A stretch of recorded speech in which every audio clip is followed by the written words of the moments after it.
Section 6.6 is mass percent composition of compounds. Basically, the idea is when we have a compound, sodium chloride or water or any of those ionic or covalent compounds that we were looking at last chapter, what percent of it is due to sodium or hydrogen.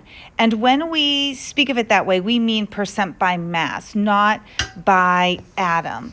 So if we are just from like, what does percent mean, right? Percent by mass of chromium or silver or gold would be the mass of that element in the compound and then divided by the mass of the compound. And then we, of course, would multiply it by 100%. So we need to read our prompt and find the mass of the element and the mass of the compound. So number 26 says a 0.358 gram sample of chromium reacts with oxygen to form 0.523 grams of the metal oxide. That's a fancy way of saying the compound, right? What is the mass percent of chromium? So if the question's asking me, right, what is the percent by mass or mass percent of chromium, right? So the percent chromium is the mass of the chromium over the mass of the compound. I don't even need to know what is the compound, right? So I wrote the formula. Now I go back and look at the data. So this tells me that my mass of chromium is 0.358 grams. The mass of the compound is right here, 0.523 grams. And I divide those, multiply it by 100%. I have a grams unit on the top and a grams unit on the bottom, which is why percents do not have units per se with them because they're not measurements, they're ratios. So what is, when I divide these two, I get 68.5% of the mass in this compound is due to chromium. Yes, I am still worrying and concerning significant figures. The 100% isn't going to count because that's just a mathematical operation that we use to change a fraction into a percentage. Okay, so this is pretty straightforward here. Let's try the next one. How these get trickier is just the wording of the question. What is the percent composition of aluminum if it combines with 99 grams of another element to form 283 grams of a compound? So I want to know the percent of aluminum. So that means I need to know the mass of the aluminum in the compound and the mass of the compound. So it combines with 99 grams of another element. So is this 99 grams actually aluminum? No, that's the other guy. So I know that the compound has a mass of 283 grams. The other element that it combines with has a mass of 99 grams. So that must mean that the mass of the aluminum was 184 grams. So 184 grams of aluminum, and the compound again was 283 grams. I divide those and multiply by 100%, again to three significant figures. 65.0% of this compound by mass is aluminum, right? Both of these numbers have three significant figures, so my answer does as well. Zeros at the end count if there's a decimal point in the problem. So both of these problems gave me data that was in grams of the element. So it's like someone did a lab and was measuring these. But what if I don't have data that's like measurements from a lab? What if I just have a formula? Well, if I just have a formula, what I can do is use that like molar mass or formula mass, right? So what is the mass percent of chlorine in CCl2F2? So again, just the mass percent of element X. So what's the percent of chlorine? Would be that mass of chlorine, but chlorine in this compound here. And then again, this is the mass of that compound, but you would look at the formula to determine that. So in this formula, how many chlorine atoms are there? 2. So I look at the periodic table. 1 chlorine is 35.45 grams.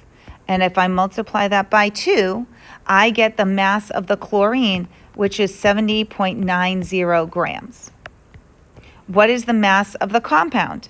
Well, there's 1 carbon, there's 2 chlorine, there's 2 fluorine. So the mass of that compound is 120.91. Excuse me. So that's the denominator, 120.91 grams. And I divide those and multiply by 100%. And my answer is 58.64%. Significant figures. Where did I get these numbers from? Well, they all came off of the periodic table, right? These are all the molar masses or average atomic masses of those elements on the periodic table. They all have 4 significant figures. So all my answers like this, when I'm doing it just from a formula, I can just automatically round to 4 significant figures because the periodic table that I'm using is going to have 4 significant figures. Number 29. I'm doing the same thing again. What's the percent by mass of chlorine in Freon 114? Which is Cl4F2. So again, the formula, the percent of chlorine would be the mass of chlorine over the mass of the compound. Okay, what's the mass of the chlorine? Well, how many chlorine atoms are there?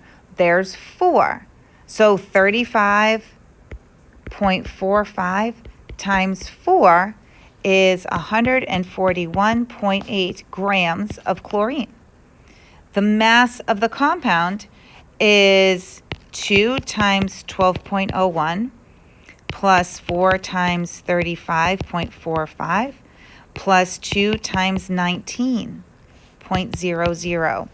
And when I figured those out, I got 203.82 grams. Right? Divide those two. Any numbers coming off the periodic table have 4 significant figures. So my answer here is 69.57% of that compound's mass is due to chlorine. Okay, and we have one final problem for you to do in class today. What is the percent by mass of lead in lead-4 chloride?